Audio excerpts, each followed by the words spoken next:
வணக்கம் நேர்களே, உங்களுக்காக நிகழ்ச்சிக்காக பாலச்சந்தர். நம்ம அரங்கத்தில் மிகவும் பரிச்சயமான பிரம்மஸ்ரீ கோதண்டவேலு வந்திருக்காரு. சென்னை வித்தியாச அபியாச நிலையத்திலிருந்து. தன்னைத்தானே அறிவது எப்படி, இதுதான் எல்லோரோட மனிதர்களோட நோக்கமாக இருக்குது. அது ஞானபிதா சிவானந்த பரமஹம்சர் சித்தவேதனுடைய வாசியவங்க மூலமாக எப்படி அது தன்னைத்தானே அறிவது, மக்களுக்கு இருக்கிற பல சந்தேகங்களுக்கு அவர் விளக்கம் அளிக்கிறார். வணக்கம் ஐயா. வணக்கம். ஆத்ம நமஸ்காரம். ஆத்ம நமஸ்காரம் ஐயா. இப்போ எல்லாரும் வணக்கம் சொல்லுவாங்க, ஹரிஓம் சொல்லுவாங்க, அது மாதிரி சொல்லுவாங்க. ஆனால் நீங்கள் ஆத்ம நமஸ்காரம் சொல்கிறீங்கன்னா அதுக்கான அர்த்தங்கள் என்ன ஐயா? அதாவது ஒவ்வொரு மதஸ்தரும் ஒவ்வொரு விதமாக மக்களை நேசிக்கவும் அதற்காக ஒரு வணக்கத்தை செலுத்துவதும் உண்டு. சில பேர் சலாம் சொல்றதும் உண்டு, மாலிக்கும் சலாம் சொல்றதும் உண்டு. அது முஸ்லிம்கள் மூலமா. ஸ்தோத்திரம் சொல்றதும் உண்டு.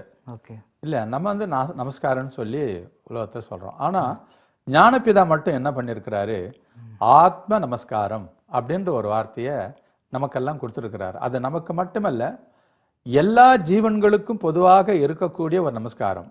அது எப்படின்னா, நம்மிலே ஆத்மா பூர்வ மத்தியத்திலே தான் நிலை கொண்டிருக்கிறது.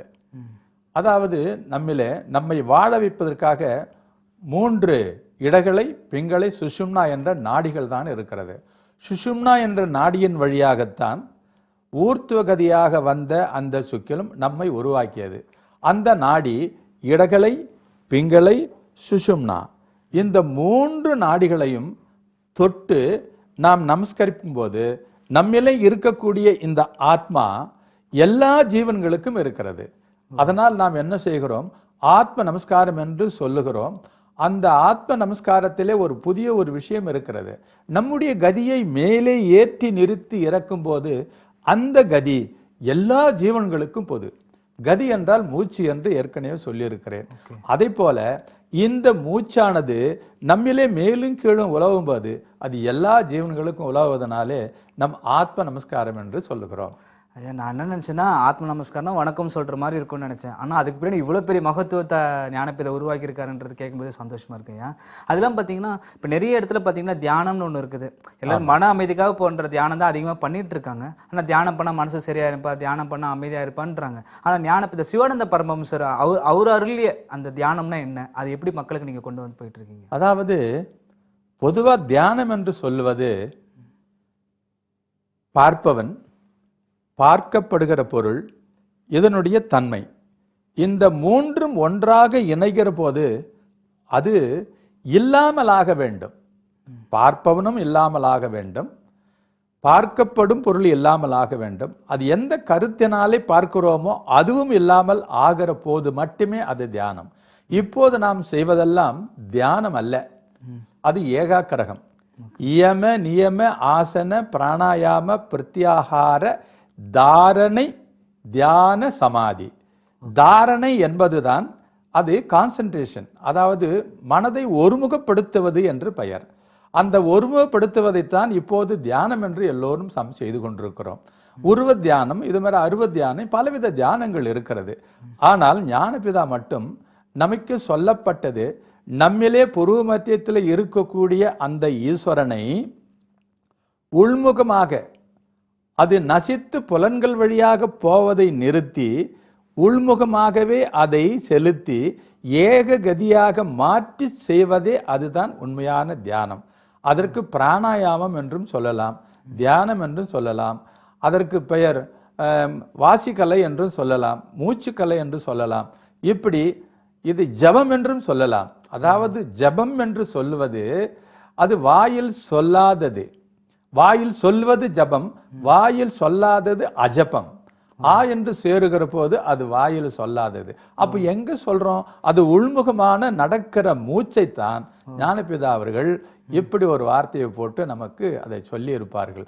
அப்படி இந்த ஜபத்தை யாரும் செய்கிறானோ, தன்னிலிருந்து அதோகதியாகி சென்று கொண்டிருக்கிற இந்த வாயுவை அப்படி புலன்கள் வழியாக போக விடாமல் உள்முகமாகவே திருப்பி அதை யார் ஒருவன் நிலைநிறுத்துகிறானோ அதுதான் தியானம். அப்படி செய்பவருக்கு மரணம் இல்லை என்ற ஒரு நிலையை சொல்லி இருக்கிறார். இல்லை, இப்போ ஜபம் பண்ணும்போது பார்த்தீங்கன்னா கையில் ஒரு எண்ணிக்கைக்கான ஒரு மாலை இல்லை விரல்கள் மூலியமா அந்த ஜபம்லாம் பண்ணிட்டு இருக்காங்க. ஆனால் இப்போ நீங்கள் சொல்லும்போது இதையும் மறந்து ஜபம் பண்ணால் அப்போ எப்படி ஆகும் அது? அதாவது எப்போது நம் மனம் செயல்படுகிறதோ, இதுல முதல்ல இருந்து ஒரு வார்த்தை ஏற்கனவே சொன்னது போல இதை மறுபடியும் சொல்றேன். நம்மிலே ஈஸ்வரன் மேலே ஒரு முழு பொருளாக இருந்து கொண்டிருக்கிறது. அது அசைவுற்று அது ஆகாயமாய் இருக்கக்கூடிய ஒரு இடம் எதுன்னா புருவ மத்தியத்திலிருந்து உச்சிக்குள்ளாக என்று சொல்லி இருக்கிறோம். அதற்குள்ளே இந்த ஆகாயம் அசைவுறுகிற போது அது சிவனாக மாறி அந்த சிவத்திலிருந்து அதுவே ஜீவனாகவும் வந்து அங்கிருந்து அசைந்து அது வெளிவகையாக போய்கொண்டிருக்கிறது. புலன்கள் வழியாக போய்கொண்டிருப்பது. அது போக விடாமல் அதை நடத்துவதற்கு பெயர் தான் இந்த தியானம் என்று பெயர் சொல்லுகிறோம். கண்டிப்பாக கண்டிப்பாக ஐயா. இப்போ பார்த்தீங்கன்னா தியானம் பண்ணுறது வந்து முக்கியமாக எதுவுமே இல்லாதவங்க கூட இந்த விளக்கு வச்சு பண்ணுறாங்க. அது விளக்கு வந்து ஒரு பொதுவாக அது வந்து எந்த மதம் எது சொன்னாலும் ஒரு கண்ணமுடிய ஒரு பிரார்த்தனையாகட்டும், அது குறிப்பாக அது ஒரு மெழுகுவத்தியில் எரிஞ்சாலும் சரி, ஒரு அகல் விளக்கில் எரிஞ்சாலும் சரி, ஆனால் விளக்கு வந்து ரொம்ப முக்கியமாக வச்சுட்டு இருக்காங்க. அதுக்கான காரணங்கள் என்ன ஐயா? அதாவது ஒளியைத்தான் இதற்கு முன்னாடி இருந்த முன்னோர்கள் எல்லாம் வணங்கி வந்தார்கள். அந்த ஒளி நமக்கு இல்லை என்றால் நாம் இல்லை, அப்படிதானே? கண்டிப்பா. இந்த ஒளியைத்தான் அவர்கள் என்ன செய்தார்கள், இது புலன்கள் வழியாக போவதைத்தான், அது உள்ளே இருக்கக்கூடிய ஒரு பேராற்றலாய் இருக்கக்கூடிய ஒளி அது என்ன செய்திருக்கிறது, அது புலன்கள் வழியாக எரிந்தால் மட்டுமே ஒளியை பார்க்க முடிகிறது. அந்த மின்சாரம் எந்த மின்சாரம்? நம்மிலே இருக்கக்கூடிய ஆத்மா என்ற மின்சாரத்தை தான் புலன்கள் வழியாக போகிறது. அதைத்தான் இவர்கள் என்ன செய்தார்கள், ஒரு குத்து விளக்காக ஏற்றி வைத்தார்கள். ஒரு குத்து விளக்கு என்பது இந்த உடல் என்று வைத்துக் கொள்வோம் இல்லையா? அதிலே புலன்கள் ஐம்புலன் என்பது 5 திரிகள் போட்டு இருக்கிறது. 5 திரி போட்டுட்டா அது ஐம்புலன்கள். கண்ணு, காது, மூக்கு, வாயு, சர்மம் சொல்லக்கூடிய 5 புலன்களும் இருக்கிறது. இந்த 5 புலன்கள் வழியாக அங்கே ஊற்றப்படுகிற எண்ணெய் ஒன்று இருக்கிறது. ஆமா, அந்த எண்ணெய் தான் நம்மிலே இருக்கக்கூடிய இந்த வாயு. வாயு போச்சுன்னா அவ்வளவு, மூச்சு போச்சு, உயிர் போச்சு. அப்போ இந்த எண்ணெயை ஊற்றி வைத்திருக்கிறோமே, அதுதான் கர்மமா இருக்கின்ற வாயு என்று ஞானபிதா சொல்வார். கர்மம் என்றால் தொழில் அல்ல, அது நம்மிலே இருக்கக்கூடிய ஒரு எண்ணெய். அந்த எண்ணெயை அந்த விளக்குல ஊத்துறோம். அதை ஊத்தி 5 திரி போட்டோம். 5 புலன்களுக்கு 5 திரி போட்டுட்டோம். போட்டுட்டு ஆத்மா இப்ப மனம் என்று திரிய போடுறோம். இதுல ஒரே ஒரு விஷயம் பார்த்துங்க, மனம்தான் திரி. அதுல இருக்கக்கூடிய எண்ணெய் தான் நம்மில இருக்கக்கூடிய வாயு. 5 விதமாக இந்த ஆத்மா என்ற தீபத்தினாலே ஏற்றினால் அது பிரகாசிக்க ஆரம்பிக்கும். அப்படி பிரகாசிக்கிற போது என்ன நடக்கும், அது ஒளி விட்டு நம்ம எல்லாம் பார்க்க செய்கிற இந்த உலகத்தை காண செய்கிற இதுதான் உலகம். இந்த விளக்கின் மூலமாகத்தான் ஒளியை நம்ம உலகத்தை பார்க்க முடியும். ஆனால் இந்த எண்ணெய் என்ன ஆகி கொண்டிருக்கும், அப்போது எரிய எரிய நாசமாகி கொண்டிருக்கிறது. எப்போது இது நாசமாகி தீர்ந்து போகிறதோ அப்ப அந்த விளக்குக்கு என்ன வேலை இருக்குது, தீரி இருக்குது, விளக்கு இருக்குது, எல்லாம் இருக்குது. இருந்தாலும் அது உள்ள என்ன இல்லை, எண்ணெய் இல்லை. அந்த எண்ணெய் என்று சொல்லக்கூடிய இந்த வாயு இல்லை என்றால் இந்த விளக்குக்கு வேலை இல்லை. அதான் வாயு என்பது மூச்சு. இந்த மூச்சு போச்சுன்னா உயிர் போச்சு. அப்போ இந்த மூச்சை தான் அவர் எண்ணெயாக ஊற்றி இந்த விளக்கு, அதனால தான் என்ன பண்ணாங்க, எல்லோரும் அதை நாசப்படுத்தாமல் இருக்கணும். எதை, அந்த விளக்கு எண்ணெய் ஊத்திக்கினே இருக்கணும், அந்த கரியை தட்டி கொண்டே இருக்க வேண்டும். இப்படியே இருந்தீங்கன்னா என்ன நடக்கும், அந்த விளக்கு சுடர் விட்டு நல்ல பிரகாசம் ஏறியும் உலகத்தை நாம் பார்க்கலாம். ஆனால் எண்ணெயை ஊற்ற முடியாத நேரத்திலே அது அணைந்து போவது என்பதுதான் ஜீவன் போய்கிறது என்று சொல்லுவோம். இப்ப நாம் என்ன பண்ணுகிறோம், அதுல என்ன, எண்ணெயை ஊற்றிக்கொண்டே இருக்க வேண்டும். வாயுவை மேலும் மேலும் ஊற்றிக்கொண்டே, எண்ணெயை ஊற்றிக்கொண்டே இருப்பது என்பது, நம்ம வாயுவை சேர்த்து கொண்டே இருப்பது என்பது, இந்த வாயுவிற்குத்தான் பிராணாயாமம் என்ற ஒரு கலை. உலகத்திலே சொல்லப்படுகிற இந்த மூக்கை அடைத்து இங்கே விடுவதும் இந்த மூக்கை அடைத்து இங்கே விடுவதும் அல்ல. அப்படி என்று பிராணாயாமம் என்று எல்லோரும் சொல்லி கொண்டிருப்பார்கள்.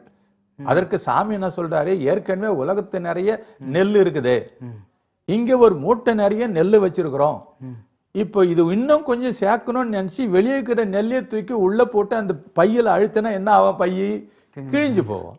அதனால் அதை நீங்கள் செய்யாதீர்கள். உள்முகமாக உங்களுக்கே அந்த பிராணன் இருக்கிறது. அந்த பிராணனையே வெளியே விடாமல் எவரோ ஒருவர் உள்முகமாகவே ஏககதியாக சமீரணன் கதியாக சமமாக ஈரணம் செய்து நடத்தினால் அவர்களுக்கு ஈரணம் செய்து மேலே போய் அது இறைவனோட சேர்ந்து விடும். அப்போதுதான் அவர்கள் ஜீவித்திருப்பார்கள் என்ற அருமையான ஒரு கருத்தை சொல்லியிருப்பார். அதுதான் இந்த விளக்கு. இந்த விளக்கு வேற ஒண்ணு இல்லை. அதை என்ன பண்ணுவாரு, திருமண நேரத்தில் மற்றவர்கள் எல்லாம் 3 முறை வலம் வந்து இதை நான் அப்படி செய்ய மாட்டேன், இதற்கு நான் இன்னும் எண்ணெய் ஊற்றிக்கொண்டே இருப்பேன், இது விளக்கு எரிய செய்து கொண்டே இருப்பேன், எப்போது என்னுடைய விளக்கு அணையாது. இதைத்தான் எல்லா மதங்களும், தீபம் ஏத்துறது, கற்பூரம் ஏத்துறது, கேண்டில் ஏத்துறது, இப்படி பலவிதமாக செய்து கொண்டது ஒளிக்காகத்தான். அந்த ஒளியை, தீப ஒளியை நம் உள்ளே பார்த்தால் அதுதான் தீபாவளி. தீப ஒளி திருவண்ணாமலை, திரு அண்ணாமலை மேலே இருக்கக்கூடிய அந்த தீபத்தை ஏற்றுவது இங்கேதான். இந்த இடம்தான் ஜோதி இடம் பாரு என்றார்கள். ஜோதி இடம் பாரு என்பது அல்ல, இங்கே இருக்கக்கூடிய ஒரு ஜோதியை பார்க்க வேண்டும். எப்படி பார்க்க வேண்டும்? உள்முகமாக திருப்பி, கண்களை திருப்பி தவத்தில் இருந்து தன்னை மறந்த நிலையிலே அங்க பார்த்துட்டோம்னா அதுதான் தீபாவளி. அங்க இருக்கக்கூடிய ராகத்வேஷமா இருக்கக்கூடிய காமக்ரோத லோப மோக மத மாச்சரின்னு சொல்லக்கூடிய இந்த 8 விதமான தீய குணங்களை இங்கே வைத்து எரிக்கணும். அப்படி எரிச்சிட்டீங்கன்னா பரிசுத்தம் ஆயிடுவீங்க. இதுதான் வந்து தியானம், விளக்கு, இது அத்தனையும் வந்து உணர்த்துறதுக்கு வச்சிருக்காங்க.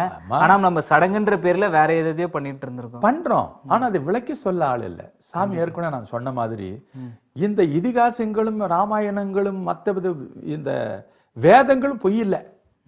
அதுல சொல்லப்பட்ட கருத்துக்களை நாம மாற்றி எடுத்துக்கிட்டோம். கண்டிப்பா கண்டிப்பா. அதுக்கு அவர்கள் தப்பு இல்லை. நம்ம முன்னோர்கள் வந்து அதை சொல்லுவதற்கு வழி இல்லாமல் அதை அப்படியே ஒரு சடங்கு மாதிரி ஆக்கி விட்டார்களே தவிர உண்மையில அது அல்ல. ஓகே, வேதங்கள் எல்லாம் மற்றதெல்லாம் சொன்னது உண்மை, நம்ம தப்பா புரிஞ்சுக்கிட்டோம் அர்த்தத்தை. ஏன்னா அவர்கள் எல்லாம் தன்னிலே உள்ளே சென்று அந்த தீபத்தை பார்த்து அங்கே இருந்து கொண்டு வந்த கலை அல்லவா இதெல்லாம். எங்க இருந்து கொண்டு வந்தாங்க? நம்ம உள்ளுக்குள்ளே இருக்கிறது, இந்த ஆகாயத்தில் இருக்குது. இங்கே ஒரு ஆகாயம் என்றால் நமக்குள்ளே ஒரு ஆகாயம் இருக்கிறது. அங்க போய் பார்த்தா உலகத்துல ரகசியங்கள்லாம் இருக்கிறது. கண்டிப்பா. அதை வைத்துதான் இவ்வளவு எழுதினார்கள். கண்டிப்பா கண்டிப்பா. அதனால அது எதுவுமே பொய் இல்லைங்க. கண்டிப்பா. நான் இப்ப அது கருத்தை அருமையா சொல்றாரு. இப்போ வந்து பாத்தீங்கன்னா இப்போ வந்து இளைஞர்கள் தான் முக்கியமா, இப்போ எல்லாரும் வந்து ரொம்ப வேகமாக போயிட்டு இருக்கிற காலகட்டத்தில் வந்து எல்லாருமே சீக்கிரமாக சந்தோஷத்தையும் அனுபவிச்சிடறாங்க, துக்கத்தையும் சீக்கிரம் அனுபவிச்சிடறாங்க, ஒரு பதட்டத்தில் வந்துடுறாங்க. இது மாதிரி இளைஞர்களாட்டும் ஒரு சராசரி மனிதர்களுக்கு ஞானபிதா என்ன மாதிரி விஷயங்களை சொல்றாருயா? இளைஞர்களுக்கு மட்டுமல்ல, இந்த உலகத்தில் இருக்கிற அத்தனை ஜனங்களுக்கு ஞானபிதா அருமையான ஒரு சாந்தி சமாதானத்துக்கு ஒரு வழிவகை செய்திருக்கிறார்.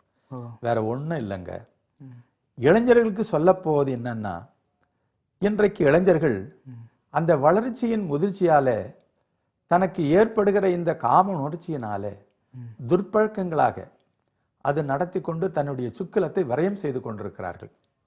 இல்லை என்றால் வேறு விதமான முறையிலே சுக்கிலத்தை, அதாவது விந்துவை நாசம் செய்து கொண்டிருக்கிறார்கள். இன்னும் திருமணமானவர்கள் கூட அதிலே தான் இன்பம் இருக்கிறது என்பதற்காக சதா அதிலேயே காலம் தள்ளுகிறார்கள், சிற்றின்பத்திலே. ஆனா ஞானபிதா என்ன சொல்றாருன்னா, தன்னிலே இந்த சக்தி வரும்போது உபரியாக எப்போது வருகிறதோ அப்போது மட்டும்தான் அதை பயன்படுத்த வேண்டும். நான் சொல்றது புரியுதுங்களா? புரியுது புரியுது. அது ஒரு 2 மாசமா இருக்கலாம், இன்னும் ஒரு மாசமா இருக்கலாம், 3 மாசமா இருக்கலாம். அப்போது உபரியாக வரும். அதை எடுத்து அதுக்கு ஒரு உதாரணம் கூட நான் சொல்லுவேன். நம்முடைய பணத்தை எடுத்து, வருங்கால பணத்தை எடுத்து பேங்க்ல போடுவோம். அங்கிருந்து ஒரு பிக்சட்ல இருந்து கொஞ்சம் வட்டி கொடுப்பாங்க. அந்த பணம் மட்டும் அப்படியே இருக்கும்.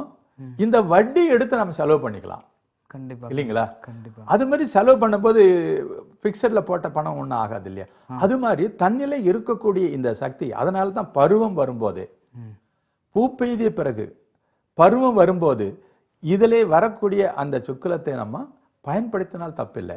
ஆனால் இதே இன்பம் என்று கருதி சிற்றின்பத்திலே வாழ்ந்து கொண்டு வந்தால் கடைசியில இந்த விளக்கு மாதிரி தான் ஆயிடும். இருக்கக்கூடிய அந்த சுக்கிலம் எல்லாம் தீர்ந்து போய் விளக்கு நாசப்பட்டு, அந்த எரிவதும் நாசப்பட்டு விளக்கை எடுத்து ஓரம் கட்டுறதுக்கு தான் பயன்படுமே தவிர வேறு எதுக்கும் பயன்படாது. அப்போ நம்ம என்ன பண்ணணும்னா, இது முதிர்ச்சியாகக்கூடிய அளவிற்கு எதை இந்த சுக்கிலம் இந்த ஆண்களுக்கோ பெண்களுக்கோ முதிர்ச்சி ஆகிற வரைக்கும் பொறுமையாக இருந்து அதை பயன்படுத்தினால், அதாவது முற்றிய நெல்லாக மாற்ற வேண்டும். பதறான நெல் அல்ல. பதறான நெல்லை விதைச்சா என்ன வரும்? ஒன்றும் வராது. இன்றைக்கு குழந்தைகள் எல்லாம் எவ்வளவு நோயாளிகளாய் மாறுவதற்கு என்ன காரணம்? பதரை விதைக்கிறார்கள். ஏதோ இன்பம் இருக்கிறது என்று சதா அதிலே இருந்து கொண்டு இவர்கள் தன்னுடைய சுக்கிலத்தை நாசம் செய்து கொண்டிருக்கிறார்கள். அப்படி நாசம் செய்யாமல் அது நல்ல முற்றிய நிலைக்கு வர வேண்டும். அப்படி முற்றிய நெல்லை விதைத்தால் என்ன ஆகும்? அருமையான 1க்கு 100 பலன் கொடுக்குமே. அதைத்தான் இளைஞர்களுக்கு நான் சொல்வேன். உங்களுடைய சுக்கிலத்தை வரையும் செய்து கொள்ளாதீர்கள். இப்போது நீங்கள் விரயம் செய்து கொண்டால் நீங்கள் திருமணமாகும் போது உன் மனைவியோட முழு இன்பத்தை நீங்களும் அனுபவிக்க முடியாது, அவர்களுக்கு முழு இன்பத்தை கொடுக்காமல் போயிட்டு அப்புறம் வெட்கப்பட்டு தலைகுதந்து சீக்கிரத்தில் டைவர்ஸ் நடக்கக்கூடிய காலங்கள்லாம் வந்துட்டு இருக்குது. கண்டிப்பா இது வேறொரு 1008 காரணம் சொல்லி இதன் ஒரு காரணத்தினாலே டைவர்ஸ் நடக்கும். கண்டிப்பா இன்றைக்கு எத்தனையோ இருக்குது. அது மாதிரி ஆகக்கூடாதுன்னு சொன்னா இளைஞர்கள் என்ன செய்யணும்?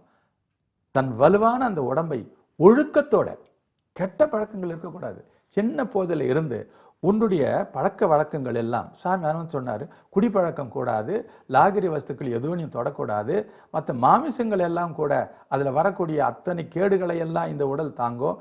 இந்த எவ்வளவும் நீ என்னென்ன கெட்ட பழக்கங்கள் செய்கிறாயோ அதெல்லாம் எங்க போய் பதிவாகும்? அந்த சுக்கிலத்திலே போய் பதிவாயிருக்கும். இப்படி பதிவாகிற இந்த சுக்கிலத்தில் கிடைக்கக்கூடிய அத்தனை மொத்தமா ஒரு குழந்தையா பிறக்க போகுது. அப்ப அந்த குழந்தை எப்படி இருக்கணும்? நல்ல குழந்தையா உலகத்துக்கு நாம கொடுக்கணும். அப்ப நல்ல குழந்தையாக, ஒரு ஞானமுள்ள குழந்தையாக வர வேண்டுமானால் எப்படிப்பட்டவனா இருக்க வேண்டும்? ஒழுக்கம் விழுப்பம் தரலான் ஒழுக்கம் உயிரினும் ஓம்பப்படும் வள்ளுவர் சொன்ன மாதிரி இந்த ஒழுக்கமான ஒருவனாக நீங்க வாழ்ந்து விட்டால் உன்னுடைய சுக்கிலம் முற்றிய நெல்வதை போல மாறி வருங்கால நல்ல சந்ததிகளை, ஞானமுள்ள சந்ததிகளை அது கொடுக்கும். கண்டிப்பா கண்டிப்பா இல்லைங்களா? கண்டிப்பா கண்டிப்பா. இது வந்து பாத்தீங்கன்னா இது வெறும் வந்து ஒழுக்கம் மட்டும் கிடையாது, நம்மளோட மேல்நிலைக்கு எதுக்கு இது வந்து அவ்வளவு உத்தரவாதத்துக்கூடிய. அது மட்டுமல்ல, வருங்கால சமுதாயமே அவர்களைப் போல மாறுகிற போது அவர்கள் ஞானிகளாகவும் அறிவாளிகளாகவும் ஒரு சித்தர்களாகவும் மாறுவதற்கு வழிவகை செய்து கொடுக்கிறது இது. கண்டிப்பா. நீ ஞான மார்க்கத்தில் நீ இப்போதிருந்து பழகி வைத்துக்கொள். முதல்ல பக்தி மார்க்கம். இந்த பக்தி மார்க்கம் வருகிற போது இந்த பக்தியினாலே அதுக்கு அடுத்தபடியாக உனக்கு ஞான மார்க்கம் தானா வந்துடும். ஒரு படி என்பது ஒரு பக்தி மார்க்கமாக இருந்தால் அதுக்கப்புறம் வரக்கூடிய தரை என்பது மேல் மட்டம் என்பது ஞான மார்க்கமாக இருக்கும் அல்லவா? அப்படி ஒரு ஞான மார்க்கத்துக்கு போவதற்கு இந்த பக்தி மார்க்கம் நமக்கு நிறைய துணை புரியும். காலம் முழுதும் பக்தி என்பது எனக்கு தெரிஞ்சவரை அவசியமாக தோணவில்லை. அதற்கப்புறம் ஞான மார்க்கத்துக்கு போய் தான் தீர வேண்டும். கண்டிப்பா. இது இந்த வழியா தான் அந்த ஞான மார்க்கத்துக்கு போக முடியும். அது இயல்பாகவே கொண்டு போய் விடும் அது. கண்டிப்பா கண்டிப்பா. அதனால நீ ஞான மார்க்கத்துக்கு போறதுக்கு இதாங்க வழி. ஞானப்பதான் சொல்றாரு. ஐயா, இப்போ நீங்கள் வந்து பார்த்தீங்கன்னா நீங்கள் இப்போ வந்து அண்ணா நகரில் உங்கள் நிலையம் அங்கே மாறி இருக்கு. ஆனால் பல இளைஞர்கள் அங்கே வந்துட்டு இருக்காங்க. இளைஞர்கள் குடும்பமாக வந்து இது போல செய்தியெல்லாம் பார்த்து, இந்த டிவி ப்ரோக்ராம் பார்த்து, வெளியெல்லாம் பார்த்து எல்லாரும் அங்கே வர்றதை நான் பார்க்குறேன். நிறைய பேர் ஃபோன் பண்ணி கேட்குறாங்க, உங்கள் செய்தியை நாங்கள் பார்த்தோம், நீங்கள் கொடுத்த செய்தி ரொம்ப நல்லா இருந்தது, இதை வந்து எங்கே நடத்துறீங்க? இப்போ நம்ம அண்ணா நகரில், அதாவது ஈஸ்ட் அண்ணா நகர்னு இருக்குது, அங்க ஏற்கனவே சொல்லியிருக்கிறோம், 153 டி பிளாக்கு, அப்புறம் ஆர்வி நகர் ரோடு சிந்தாமணியினுடைய அருகில அங்கதான் இப்போ இருக்குது. அதனால் அந்த இடத்துல தான் சனிக்கிழமை மாலையில இந்த வகுப்பு, இந்த வகுப்பு சித்த வேத வகுப்பு நடத்துறோம். 5 மணி முதல் 7:30 மணி வரைக்கும் நடத்துறோம். அதில் எல்லோரும் இலவசமா கலந்துக்கலாம். இதுக்காக என்னை பார்த்து கேட்கறவங்க கூட நீ என்ன கேட்பேன், எவ்வளவு ஃபீஸுங்கன்னுவாங்க. நான் ஒரே ஒரு வார்த்தை தான் சொல்வேன், நாங்க சொல்லி கொடுக்கிற மார்க்கத்தை நன்றாக நீ கற்று நீ ஒரு ஞானியாகவோ ஒரு சித்தனாகவோ மாறினால் அதுதான் ஞான பிதாவுக்கு கொடுக்கிற ஒரு கண்டிப்பா கண்டிப்பா காணிக்கை. அதான் காணிக்கை. மற்றபடி எங்களுக்கு இதெல்லாம் தேவையில்லை, இலவசமா சொல்லி கொடுக்கிறோம். அது மட்டுமல்லாமல் வித்தை பெற்றவர்களுக்கு ஒரு இடமாக அவர் கொடுத்திருக்கிறார். அந்த இடத்துல நாம் எல்லோரும் கூடி ஜபிக்கவும் தியானம் பண்ணவும், சற்சங்கங்கள் கூட இருக்குது. அங்க காலையில ஒரு 10:30 மணிக்கு மேல சற்சங்கம் நடக்கும். இந்த சற்சங்கத்துல இது போன்ற எல்லா விஷயங்களும் பரிமாற, உங்கள் சந்தேகங்களுக்கு எதையும் கேட்கலாம், எப்படிப்பட்ட சந்தேகங்களை தான் கேட்கலாம். எல்லா சந்தேகங்களுக்கும் அங்கே சித்த வேதமும் மற்றவர்களும் விளக்கம் அளிக்கவும் தியானம் நடக்கவும், இதன் பிறகு எல்லோரும் கூட்டாக சேர்ந்து உணவு உண்ணவும், சமபந்தி போஜனம். வருபவர்களுக்கு முதல்ல அன்னம் அளித்து விட்டு பின்னாலே நாம் எல்லாம் ஒரே இலையில பறவைகளை போல உண்ண வேண்டும், நாய்களை போல அல்ல. நாய்கள் என்றால் உங்களுக்கு தெரியும், ஒரு இலையில கிடைச்சி விட்டா ஒண்ணு இல்லைன்னா கூட அது என்ன பண்ணா, சும்மா நக்கும்போது இன்னொரு நாய் வந்ததுன்னா சண்டை தான் போடும். அப்படிப்பட்டவர்கள். பறவைகள் என்ற ஒரு சின்ன பொருள் கிடைச்சா கூட கூவி அழைத்து அனைவரும் ஒன்று சேர்த்து என்ன பண்ணா எல்லாத்தையும் சாப்பிட வைக்கும். அது போல நாமெல்லாம் ஜாதி மதம் பேதம், உயர்ந்தவன் தாழ்ந்தவன், நிறம் மதம் எதுவுமே கிடையாது. எல்லாரும் ஒரே இலை போட்டு அங்கே இலவசமாக உணவு கொடுக்கப்படுகிறது. அப்படி எப்படி நீங்க கொடுக்குறீங்க, எதுவும் துட்டு வாங்க மாட்டேன்னு கேட்கலாம். யாராவது ஒவ்வொருத்தர் ஸ்பான்சர் பண்ணிக்குவாங்க. நான் எடுத்து பண்ணிக்கிறேன். அந்த ஒரு நாளுடைய செலவை அவர்கள் ஈடு செய்து கொடுக்கிறார்கள். இப்படித்தான் நாங்க ரொம்ப அருமையாக பல வருடமாக போய் கொண்டிருக்கிறது. ஞானபிதாவின் கருத்துப்படி பல வருஷமா நடத்தி கொண்டிருக்கிறோம். எந்த வித பல ஆயிரம் மேலை நாட்டவர்கள் எல்லாம் மேலை நாட்டில் இருக்கிறோம் இங்க கேட்டு தேடின்னு வராங்க. இப்ப கூட நைஜீரியா வந்துக்கிற 2 தம்பதிகளுக்கு, பெரும்பாலும் தம்பதிகளுக்காக நான் கொடுக்கிறோம். அதை கூட நீங்க ஒரு வார்த்தை கேட்கலாம். கண்டிப்பா நீங்க சொல்லுங்க, ஏன் தம்பதிகளுக்கு ஏன் கொடுக்குறீங்க அப்படின்னு கேட்கலாம். இந்த தம்பதிகளுக்கு ஏன் நம்ம கொடுக்கணும்னு சொன்னா, ஒரு ஆடவன் மட்டும் அதை எடுத்து விட்டால் அவன் பரிசுத்தமாக மாறுவான். அவனுடைய பாடி கெமிஸ்ட்ரி இருக்கு பாருங்க, உள்ளுக்குள்ள ரசாயன மாற்றங்கள் எல்லாம் மாறிடும். அது பரிசுத்தமாக மாறும். அவனுடைய குணங்கள் எல்லாம் வேறு, அதாவது அவன் ஃப்ரீக்வன்சி இருக்குது பாருங்க, அவனுடைய மனோநிலை எல்லாம் அப்போ நேரா வந்துடும். அமைதியான சூழ்நிலை வரும். ஆனா இது ஏன் இப்படி வருதுன்னா, இவருடைய சக்தியை உள்முகமாக திருப்பி உள்ளே நடத்துகிறார், வெளியே விடுறதில்லை. இவர் சக்தி என்ன பண்றாரு, உள்ளுக்குள்ளவே ஏககதியாக நடத்தி நடத்தி நடத்தி ஒரு ஆனந்தத்துக்கு போயிடுறாரு. இந்த ஆனந்தம் கூட இருக்கிற மனைவிக்கு வரணும்னா அவர்களுடைய சக்தி வெளியே இருக்கும், மூக்கின் வழியா போய்கொண்டே இருக்கும், 4 மணி பொழுதொரு வண்ணமாக. ஆனால் அந்த சக்தியை அவர்களுக்கும் பெற வேண்டுமானால் என்ன பண்ணணும், அவர்களும் உள்முகமா மாற்றுவதற்கு அவர்களையும் திருமணம் பண்ணும் போதாவது நீங்க மாற்றி திருமணம் செய்திருக்க வேண்டும். இல்லை என்றால் திருமணம் செய்துவிட்டு வந்திருந்தால் அவர்களையும் இதையெல்லாம் சொல்லி அவர்களுக்கு இந்த வித்தையை நீங்க வாங்கி கொடுத்துடணும். அது மட்டும் இல்ல, அவருக்கு மட்டும் தனியா கொடுத்துட்டா என்ன பண்ணணும், இது பைபிள் சொல்லணும், உன் அறை கதவை தாழிட்டு அந்தரங்கத்தில் இருக்கிற பிதாவை நோக்கி ஜபம் பண்ணு. பிதா எங்க இருக்கிறாரு, இறைவன் நம்முள்ளே இருக்கிறார். அந்தரங்கத்தில் இருக்கிற பிதாவை நோக்கி ஜபம் பண்ணு. அப்போது அந்தரங்கத்தில் இருக்கிற பிதா வெளியரங்கமாய் பலனளிப்பார். அப்போ நம்ம உள்ளுக்குள்ள கதவு மூடித்தான் இதை பண்ணி ஆகணும்.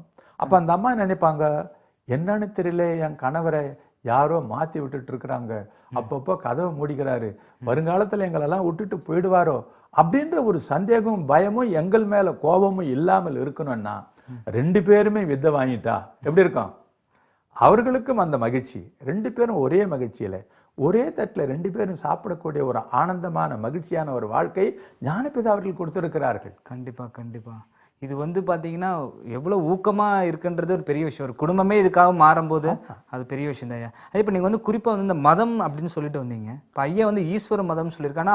அப்போ இந்த ஈஸ்வர மதம்லாம் இருந்தது ஐயா? அதாவது ஈஸ் பிளஸ் வரன், தன்னை ஆளக்கூடிய வல்லமை உடையவன் ஈஸ்வரன். ஈஸ்வரன் நம்மளை ஆள்றது. நம்ம ஆள்றதுக்கு யாரால முடியும், இறைவனால தான் முடியும். கண்டிப்பா. அவர் எப்படிப்பட்டவராக இருக்கிறாரு, வாயுவா இருக்காரா, மூச்சா இருக்கிறார். மூச்சா இருக்காரு. நமக்கு இத்தனை நேரம் சோறு கிடைக்குது, இத்தனை வேளம் தண்ணி கிடைக்குது, உனக்கு எல்லா ஆடம்பர வசதியும் இருக்குது, ஆனால் உன்னால் வாழ முடியுமா? 3 நிமிடம் 1 நிமிடம் கூட உன் மூக்கை அடைத்து விட்டால் போய்விடுதே. அப்போ உன்னை காப்பாற்றவர் யாரு, ஈஸ்வரன். அந்த வாயுதான். வாயு, அந்த மூச்சு தான் உன்னை காப்பாத்துது. மூச்சு இல்லைன்னு அதுக்கும் சொன்ன மாதிரி போச்சு. அப்போ அந்த வாயு தன்னை காப்பாற்றக்கூடிய வல்லமை யாருக்கு இருக்கிறது, அந்த மூச்சுக்கு தான் இருக்கிறது. அப்போ இவர் தான் நம்மள மூச்சு. அதுவும் இவர் 3 தொழிலை பண்றாராம். எப்படி 3 தொழிலை பண்றாரு பாருங்க. ஈஸ்வரன் முத்தொழில் செய்யக்கூடியவர், அப்படித்தானே? ஆமா. இப்போ ஒரு சாதாரண ஒரு நெருப்பு இருக்குது, அதை அணையக்கூடிய நிலையில ஒரு சருகை போட்டோம். சருகை போட்டா புகை தான் வரும். அப்போ ஊதினா என்ன ஆகும், நெருப்பு வரும். நெருப்பு வரும், திகு திகு நெறியும். அப்போ உருவத்தை கொண்டு வந்துட்டார். அப்ப யாரு கொண்டு வந்தது, இந்த ஊதன வாயு தான் கொண்டு வந்தது. இந்த வாயு தான் ஈஸ்வரன் என்பதை மறந்துடாதீங்க. அப்ப ஈஸ்வரன் தான் இந்த வாயுவாகி என்ன பண்றாரு, எரிய வச்சுட்டாரு. அப்போ ஒரு விளக்கை கொளுத்தி வைக்கிறோம். கொளுத்தி வச்ச விளக்கு ஒரு பெட்டியில வச்சு பூட்டிட்டா எரியுமா, எரியாது, அணிஞ்சிடும். அப்ப அங்கே என்ன தேவை, அந்த காத்து, அந்த வாயு தேவை, அந்த பிராணம் தேவை. அப்போ அதை காப்பாற்றுறவரும் அவரா தான் இருக்கிறாரு. 2வது தொழிலும் அவர் தான் பண்றாரு. அப்போ நம்ம நைட்ல இப்ப எல்லாம் முடிஞ்சிச்சுப்பா, இப்போ அதை அணைக்கணும்னா என்ன பண்ண போறீங்க, வாயில ஊத போறீங்க. ஆமா. அப்ப 3வது தொழில் யார் பண்ணாரு, அவர் தான் பண்றாரு. இதை முதல்ல எரிய வச்சவரும் அவர் தான், அதை எரிச்சுக்கினே இருக்கிறதுக்கும் அவர் தான், அதை அணைக்கிறதுக்கும் அவர் தான். அப்ப 3 தொழில் யார் பண்ணது, அவர் தான் பண்றாரு. அப்ப இந்த வாயு தான் பண்ணது. வாயுக்கு ஈஸ்வரன் சொல்லலாம் இல்லையா? கண்டிப்பா. அதான் முத்தொழில் செய்பவன் ஈஸ்வரன். நம்ம வந்து பிறப்பு அதை பத்தி தான் படைத்தவர் காத்தவர் அதை பத்தி தான் சொல்லிட்டு இருக்கோம்ட்டு. ஆனா இது இப்பதான் புரியுது, இதுக்கான விளக்கு தான் அதுக்கான உதாரணமா நீங்க. அவ்வளவுதான். அந்த ஈஸ்வரன் தான் சிருஷ்டி, ஸ்திதி, சம்ஹாரம். இந்த முத்தொழில் செய்பவர் யாரு? ஈஸ்வரன். ஈஸ்வரன் தான். கண்டிப்பா. அப்ப ஈஸ்வரன் என்பது வேற யாரோ என்று நம்ம எண்ணிக்கொண்டிருக்கிறோம். அது உதாரணத்திற்காக நமக்கு போட்டு வைத்துள்ள படங்கள் தான், சிலைகள் தான். ஆனா அவர் எங்க இருக்கிறாருன்னு நம்மளே தான் இருக்கிறார். கண்டிப்பா. இது தெரியாம நான் என்ன பண்றோம், அதையெல்லாம் கும்பிட்டு காலத்தை எல்லாம் வீணடித்து கொண்டிருக்கிறோம். கண்டிப்பா. நீங்க ஒண்ணு கேட்டீங்க, ஜபம் பண்றத பத்தி என்ன?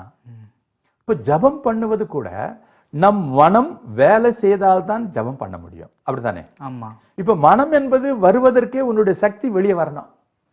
நான் சொல்றது புரியுதுங்களா? புரியுது. உன்னுடைய சக்தி வெளியே வந்தால்தான் இதை ஜபம் பண்ண முடியும், வெளியே வந்தால்தான் ஸ்தோத்திரம் பண்ண முடியும், வெளியே வந்தால்தான் மந்திரங்கள் சொல்ல முடியும். இவ்வளவும் உன்னுடைய சக்தி வெளியே வந்தால்தான் இவைகளை எல்லாம் நீ வணங்க முடியும், பக்தி எல்லாம் செய்ய முடியும். ஆனால் இவைகள் வரும்போது உன்னுடைய சக்தி செலவாகிறதா இல்லையா? செலவாகுது. இப்ப செலவாகாமல் இருக்கத்தானே நம்ம செய்ய வேண்டும். கண்டிப்பா. அந்த இறைவனை நம்ம வெளியே விடலாமா? விடக்கூடாது. எவன் ஒருவன் தன்னுடைய ஈஸ்வர சக்தியை வெளியே விடாமல் உள்முகமாக நடத்துகிறானோ அவனே ஈஸ்வர மதஸ்தன் சொல்றாரு. கண்டிப்பா. அப்ப ஈஸ்வர மதம்னா என்ன? இந்த ஈஸ்வரனை வெளியே விடக்கூடாது. இதுதான் குறிப்பா. இது பண்ண இப்ப நம்ம வீட்டுல நமக்கு குழந்தைங்க இருக்குதுங்க. இந்த குழந்தைய நம்ம வேலை இப்படி பேசினே இருக்கும்போது விட்டுட்டோம்னா எங்க போயிடும்? ரோட்டுக்கு ஓடிடும். இப்போ ரோட்டுக்கு ஓடினா என்ன ஆகும்? ஆபத்து தான் வரும் அதுக்கு. அப்ப நம்ம என்ன பண்ணோம்? அது ஓட விடாமல் அதை உள்முகமாக பூட்டிட்டு உள்ளே விளையாட விட்டுட்டோம்னா அந்த குழந்தை பாதிக்குமா? பாதிக்காது. இதே மாதிரி நம்மளே இருக்கக்கூடிய இந்த ஈஸ்வரனா இருக்கிற வாயுவை வெளியே விட்டு நாசப்படுத்த நம்ம போயிடுவோம். கண்டிப்பா. அப்படி வெளியே விடாம உள்முகமாகவே நடத்திட்டா அந்த ஜீவன் நம்மள என்ன நடக்கும்? மேலே சென்று அதை இருக்க வேண்டிய இடத்துல இருக்கும். ஐயா வந்து பார்த்தீங்கன்னா இந்த குறுகிய இந்த கால நேரத்தில் பார்த்தீங்கன்னா தியானம்னா என்ன, ஜபம்னா என்ன, இளைஞர்களுக்கு ஞானபிதா சிவானந்த பரமஹம்சர் சொன்ன விஷயங்கள் என்ன, மதங்கள் என்ன அப்படின்னு ஒவ்வொரு பாமரனுக்கும் புரியுற மாதிரி சொன்னீங்க ஐயா. அது கேட்கறதுக்கு ரொம்ப சந்தோஷமா இருக்கு. இந்த நிகழ்ச்சிக்கான நிறைவு பகுதிக்கு வந்துட்டோம். நேயர்களுக்கு என்ன குறிப்பாக சொல்ல விரும்புறீங்க? இப்போ நான் ஒரே ஒரு வார்த்தை சொல்லணும்னா, நேயர்கள் எல்லாம் விட்டு கொடுத்தல் வேணும். ஒரே ஒரு வார்த்தை. இந்த விட்டு கொடுத்தல் இருந்தால் போதும். குடும்பங்களிலே சரி, வெளி உலகத்துக்கும் சரி, இளைஞர்களும் சரி, மற்றவங்களும் சரி, இந்த விட்டு கொடுக்கிற மனப்பான்மையை வளர்த்துக்கணும்னு சொன்னா நீ அன்பு செய்ய கத்துக்கணும். எல்லார் மேலேயும் அன்பு செய்யணும். வள்ளலார் என்ன பண்ணாரு? இன்னைக்கு வாடிய பயிரை கண்ட போது நான் வாடினேன்னு சொன்னாரு. பயிர் மேல கூட அவருக்கு அன்பு இருந்தது. கண்டிப்பா. அன்பு ஒன்று தான் எல்லா பாவங்களையும் முடியும். இது விவிலியம் சொல்லுகிறது. இந்த அன்பை மட்டும் நம்ம விதைக்க ஆரம்பிச்சிட்டோம்னா நீ என்ன தப்பு பண்ணாலும் சரி, ஐயா என்னை மன்னிச்சிருன்னு ஒரு அன்பா கேட்டேன், நான் மன்னிச்சிருவான். கண்டிப்பா. நான் செய்யறதெல்லாம் தப்பு தாங்கன்னு சொன்னா மன்னிச்சிருவான். ஐயா நீங்க நல்லா இருக்கிறீங்களா? ஒண்ணுமே கொடுக்க வேண்டாம். நல்லா இருக்கிறீங்களா ஐயா? வாழ்க வளமுடன். ஏதோ ஒரு வார்த்தை நம்ம அதை சொல்லக்கூடிய அன்பு. இந்தாங்க தண்ணி கொடுங்க. வீட்டுக்கு வந்தாரு. அதுல ஒரே ஒரு வார்த்தை பைபிள் சொல்லுது, உனக்கு மற்றவர்கள் என்ன செய்ய வேண்டும் என்று நீ எண்ணுகிறாயோ அதை நீ பிறருக்கு செய். எல்லாரிடத்திலும் அன்பு கூறுவாயாக. இந்த ரெண்டு இடத்துல பைபிள முடிஞ்சிச்சுங்க. கண்டிப்பா. கண்டிப்பா. இந்த அருமையான வசனம் இல்லையா? கண்டிப்பா. அதனால் எல்லோரிடத்திலும் நாம் அன்பு செய்வோம். கண்டிப்பா. அன்பு மட்டும் நம்ம செய்து வச்சா நாமும் நல்லா இருப்போம், நம் ஜீவனும் நல்லா இருக்கும், பாதுகாத்து வைத்துக் கொள்ளும். கண்டிப்பா. உலகமே ஆனந்தமயமாக மாறும் என்பதுதான் நான் சொல்லக்கூடிய அன்புதான் இன்ப ஊற்று. கண்டிப்பா. கண்டிப்பா. இந்த உங்களுக்கான நிகழ்ச்சியில் பயனுள்ள தகவல் தந்தமைக்கு நன்றி ஐயா. இந்த கேப்டன் செய்தி பிரிவுக்கு நான் மீண்டும் மீண்டும் ஒரு நன்றியை சொல்லி கொண்டு, அவர் பிறந்தநாள் போச்சு, என்னால் போய் பார்க்க முடியல, மனசு இவ்வளவு வருத்தமாக இருந்தது. அதனால அவர் வாழ்க, அவருடைய இந்த மாதிரியான பல்லாண்டு வாழ்க, இந்த மாதிரி ஒரு நிகழ்ச்சி கொடுக்குற இந்த டிவி வாழ்க என்று சொல்லி அனைத்து அன்பர்களுக்கும் டெக்னீஷியன் எல்லாருக்கும் நன்றி கூறி, உங்களுக்கும் நன்றி சொல்லி, இந்த மக்களுக்கும் கேட்டிருந்த நேயர்களுக்கும் நன்றி சொல்லி ஆத்ம நமஸ்காரத்தை தெரிவித்துக் கொள்கிறேன். ஆத்ம நமஸ்காரம். ஆத்ம நமஸ்காரம். நேரில் இந்த நிகழ்ச்சி மிகவும் பயனுள்ளதாக இருக்கும். பிரம்மஸ்ரீ கோதண்ட வேலையை வந்து எப்படி தன்னைத்தானே அறிவது, தியானம் எப்படி பண்ணுறது, ஜபம் எப்படி பண்ணுறது, இளைஞர்களுக்கு முக்கியமான விஷயங்கள் அனைத்து விஷயங்களும் சொன்னாங்க. மேலும் அவரை பயன்படுத்திக்க மாதிரி திரையில காண்ற என்ன பயன்படுத்திக்க மாதிரி கேட்டுக்கொண்டு உங்களிருந்து விடைபெறுவது பாலச்சந்தர். நன்றி, வணக்கம்.